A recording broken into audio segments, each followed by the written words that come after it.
Hey, you guys. All right, so we're here. This is the first day of the Off the Grid Rally. I'm here with Josh. He is a founding member of Overland Bound. That means his number is under 500. He is member number 446. He's also a supporter on the website. Thank you, sir. And we're going to do a rig walk around of this Jeep Commander. The community tells us what they want to hear about a lot, and we had a quick video on Instagram. This was in the background, and I had 4 people say, do a walk around of that Commander. So that's exactly what we're going to do. All right.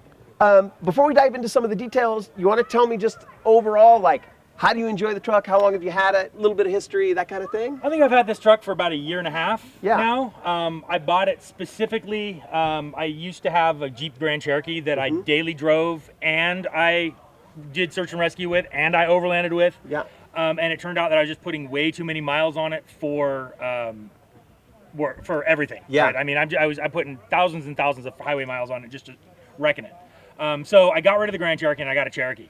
And it's a great little rig, but it's small. Right. It'll billy goat itself up over all kinds of crazy things, but it's just small. Yep. So I took all of the lessons I learned out of my Grand Cherokee and the things that I wanted to get that I didn't get, and I looked and I started hunting for this. So the big things that I wanted was I wanted a Commander, I wanted a Hemi, and I wanted the Quadra Drive too, just so that I could not think about lockers. It's just going to do its thing and go wherever it needs to do. And it's independent front suspension, so it gets where it needs to go on the highway really well. There's not a whole lot of shake or wobble in it, even when I drive it at interstate speeds. All right, so now this thing, starting right up front, you've got a big heavy bumper on here. What is the size of your winch in there? It's a 12,000 pound. Oh, it's 12,000 pounds. So you're going to pull yourself out of mud or whatever else. You 1.5 times the vehicle weight. Yeah, exactly. So that's a great heavy duty winch. I like that it's fairly accessible. It is fairly accessible. It's very accessible. You've got synthetic line. Yep. Safer. Yep. And you've got your winch control is right there. Exactly. It's right there. It's easy to grip, and then my solenoid and my control is right there on top, easy to get. These look like they're rated tow points? Would that be accurate? Yeah. No, I've pulled buried F350s out. Yep. With those tow points. Okay, got it. Snatch strap. Oh, just so you guys know, I asked permission to touch his rig. He said I could touch his rig. It's okay. It's okay. All right. Anything else we should know about the front of the rig here? Not that I can think of. Suspension?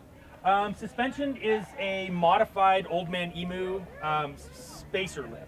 Okay. So every kit I've ever found for any Jeep levels it, and I can't have a leveled Jeep off the cuff. So I've got the Old Man Emu heavy duty with heavy duty struts and shocks in it, and then I added an extra 2.5-inch spacer lift in the rear. So I'm actually lifted empty about 4.5 or 5 inches in the back, and I'm about 3 inches in the front. Okay, got it. And then loaded it levels it out just about perfectly. Great. Now, you mentioned this thing has a Hemi in it. It does. I wouldn't be doing folks justice if we didn't take a look at it. I know it's probably covered. It's covered. But let's take a look at the take a look at the power plant in this thing. Maps off the...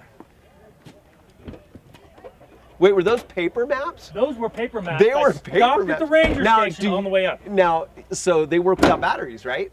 What's that? The paper maps work without batteries, don't they? Absolutely, and so did the compass that was right next to them, because I was showing people how it works. So this is a 5.7 liter Hemi. Yeah, so you can just tell by the size of it sitting in there, that's a beast. Can you tell us the horsepower and torque ratings? Do you happen to know those offhand? It's complicated. So full disclosure, this particular Hemi is a 2015, and it only has about 6,000 miles on it. Yep. And I know the numbers are very different than my factory ones, but I think their torque rating is just over 300, and I think the horsepower rating is just under 300. Got it. And other than that, it's completely OEM parts for reliability. But nice low end torque. Is it torquey? In low range, I could pull a building down. Right. Flatten the tires out, and it'll definitely. Cool. This is you have ham. No, that is actually my Sheriff's Department VHF. Okay, I knew that. It does have some ham channels in there, but I don't have my operator's license, so I don't talk on it. Okay, got it. All right, let's continue around. Are these rigid? These are rigid dualies. Yeah. I don't particularly like them. Yep. They cause interference with my radio. Is it just a matter of you got to ground the wiring or something No, like that? no, it's all grounded. It's a problem with some LEDs, Yep. and you would have to get filters. Yep. To get rid of it. And I like rigid, but I like Vision X more. And the lights that are not on here, because my tent is on here, are, if you would have looked at it in my search and rescue mode, I've got Vision light bars all the way around it. Got it. And the single row of Vision is much more focused, and I think it's a better light. Got it. Those are more durable. You can hit those with a brick in there. Got it. Okay. All right, walking around here, we'll get to the rooftop tent in a second. Is there anything you want to tell us about the interior navigation setup or anything you've changed on the inside? Oh yeah, so no, I've done a bunch of stuff on the inside. Okay, let's take a look. So what I've got on the inside, and you can see that it's all set up for the driver. So I've got my my handheld unit. I don't use it whenever I take out the rig, so it's kind of tucked out of the way. I've got a GPS on the dash. I have my radio head unit on the dash. I have my RAM mount for my iPhone, and then I have my tablet that gives me bigger, better maps. Yep. And maps are kind of my thing. I mean, I've got maps of everything, everywhere. Yep. Like, you know, one of the things that I did before I come here, I passed the ranger station. I knew I was going to be out here. I'm not going to be somewhere without a paper map and a compass. Yep. I just, and then obviously I've got my my controller for my emergency lights and my warning lights and my sirens and stuff. Oh, okay. This is warning. In here. So you've got a controller for all of my amber warning lights. Okay, got it. That are all throughout it. Right. All right. This setup, and if you look my light controller up on the top. Yep. Has proven to me that mechanical relays, I'm never going to put them in my rig again, because bouncing hundreds of miles off road, every once in a while, one of my warning lights will just come on.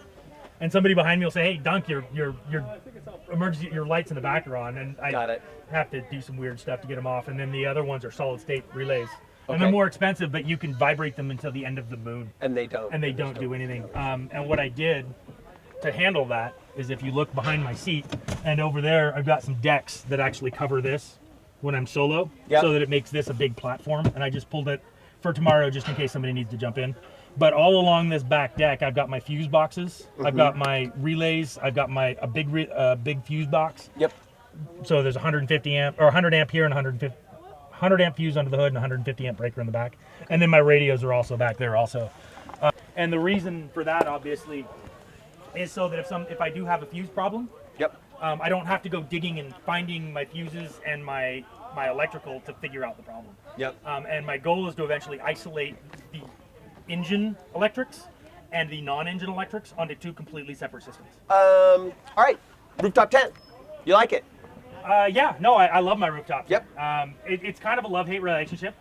Look at this. This is nice. Yeah, no, so yeah, they slide right on and off. I don't take them off ever. Yep. I put my boots in one and I put my sandals in another. Yep. And I just climb up there. There's plenty of room up there for two people. It's got a pretty comfortable mattress. The only issue, and it's not really an issue with a rooftop tent, it has the same issue that a regular tent has. Yeah. Condensation builds up real bad. The difference is that you're folding it up. Right. So, like when I was at the coast on my trip down, I would take a towel when it was really bad and wipe it off before I folded it up. Yep. But it survived its first rainstorm on this trip.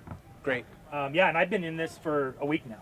Okay. I mean, straight. Right. And then right. So you've traveled from Tacoma, Washington, and I came down the coast range and just meandered Highway 101 all the way down until the other day when I cut in. That's nice. It sounds like a great trip. It's a great trip. All right. Clearly labeled water and a different color. Clearly labeled water in a different color, and gas. What configuration? I always have at least one of each, but what the third one is varies depending on what I'm going to do. Right. If I'm going out for search and rescue, and I know it's going to be hotter and longer, I'm absolutely going to carry 10 gallons of water rather than 5. If I'm going out on my personal trip, I'm going to take 10 gallons versus. Right. Yep. So just Okay. Nice. So spare tire mount. Yep. Out from under the bottom of the rig. Absolutely. So you get stuck, you're good. High lift jack. Yep. Absolutely. Anything else we should know about the back of the rig? Any modifications? Oh yeah. So obviously the steel bumper, and one of the things that I made sure to get on the steel bumper is that they don't curve in. If you reach right here, they're flat underneath, which gives me a great angle to hit the high lift on, and then it bows out here so that when it kicks back, it's gonna hit the bumper and not the side of my rig. Because I've seen people tear the side of their rigs open because they don't know what they're doing. Yep. And then obviously I've got the dual swing. Which is really nice. And then the back of the Jeep, which is a mess because all You're my using stuff's it. unpacked. I built a drawer system, so almost the day I bought it, I pulled out the third row and I built this drawer system to go flush with the back seats so that I can, and flush with this. So nothing, whatever I throw up here is not going to fall down. You know, obligatory bottle holder. Yep. And in drawer one, I have all of my recovery gear, my fire extinguishers, oil, everything for the truck and fire starter is in here, trash bags. And then in this side, this is where I keep my kitchen and my food. My kitchen is actually over on the table set up right now. So yeah, it's just got a bunch of extra, got my hat, my straps in it. So that's where I store that. And then I've got everywhere, I've got these little tie downs so that I can just, yeah, make stuff stay. Great. All right. So I see you went with the Deluxe Leveling Kit. The Deluxe Leveling Now, Kit. where'd you get that? Is that? I think I got that from about 6 feet from here. All right. If you look under my tent, my ladder has the same kit. Does it? Yeah, I think it was a set. Yeah. They're about, I think they're about 50, 60 bucks. They're not expensive. No, they're not that expensive. Yeah. All right. And did you already tell us about your radio setup? What do you use on the trail? FRS, GMRS. So okay. I was the good little Boy Scout, and I went and got my GMRS license so that I can use the high power. Right. I take family and friends out on one long overland trip at least once a year. This year's was a week. Next year's is going to be about 2.5 weeks. Yep. And those are fantastic. Great. They're much more reliable. You can carry them. Everybody can have one. So you know when you're on the trail and you got people in different rigs, they can all BS, and they just generally more reliable. All right. Tell us a little bit about the just the trail characteristics of your rig when it is loaded down. We took it up the trail today. Tell us a little bit about what it's like to drive this thing on the trail. It's a beast. Yeah. It's heavy. I mean, I think the gross vehicle weight on it is like 6,000 pounds from the factory, 60-some hundred pounds from the factory. Wow. And I have done nothing to help that, right? Right. So I've added the bumpers, the shipping weight for the bumpers, I think it was 600 and some pounds. Yeah. So those are on there, and there wasn't anything else in there. So, and obviously I haven't added sliders yet, and I've added the drawer kit, which is way more than the third row seat was. Yep. So it's a beast, and it feels like you're driving a tank. Yep. But because of the time spent in finding the right four-wheel drive system, you don't have to think about it. You just put it in low range, point it in a direction, and it goes, oh, I need a front locker. Oh, I need a rear locker. And it just locks it up and goes. Right. And then you go into a corner and you have to sit there and wait for it to unlock or click a lot. But it does really well. It's a fantastic four-wheel drive system. It requires a little bit more maintenance than a regular locker, though. And I love the skylights in the middle of these. Yeah, rigs. no, those now, skylights. You don't get the benefit of the skylights They don't open necessarily, but yeah, which really kind of, I was looking at them when I bought them, and I completely forgot about them until I bought the truck. And I look up there and I'm like, hey, that's pretty cool. And I'm going and looking for a way to open them, and they don't open. But they do have these handy little shades. Yeah. So that you don't get baked. Right. So they don't open up, but they let light in. They're just correct. They're lights. They're window lights. Never will they let light in on my truck. Right. Exactly. Yep. All right. Now, what else should we know about your rig? Is there anything else we haven't covered? I don't have sliders yet. I don't have armor underneath yet. Okay. Yep. Big things that make me nervous. And yeah, big thing. Those are the two big things that make me really nervous. Armor and sliders. Armor and sliders.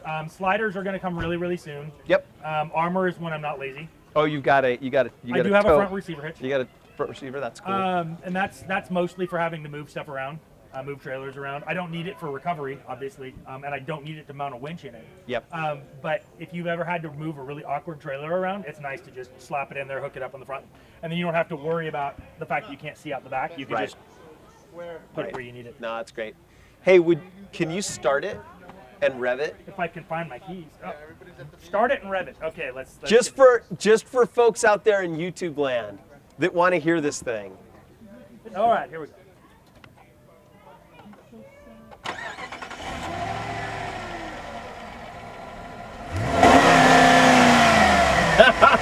Merrick is back there. You just kicked dust all over him. All right. That's not warmed up. It won't let me floor it. Yeah.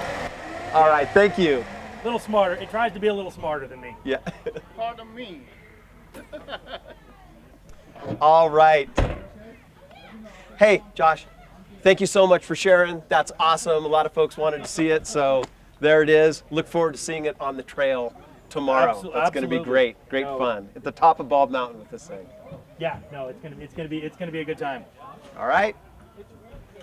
Thank you.